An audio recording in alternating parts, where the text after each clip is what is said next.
How to permanently delete your ChatGPT account. Let's get started. So for that, first of all, open up ChatGPT and just like that, you want to make sure you have deleted all your chat history. To do so, log into your account. Once logged in, you want to go ahead and simply tap on your profile icon, tap on data controls, and make sure you tap on delete all chats. Once you have done that, scroll below and inside the same settings, you will be able to find an option that says delete account.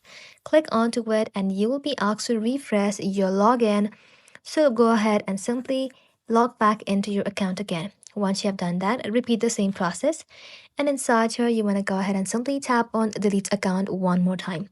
You will see a confirmation screen just like that. Enter your email address in the top field and then type in delete in the confirmation action box. Once you do that, the permanently delete my account button will appear. And just like that, click onto it. After some time, you will be logged out and your account will be permanently deleted. That's it. Thank you all for watching. If this video was helpful, consider subscribing to our channel and liking this video.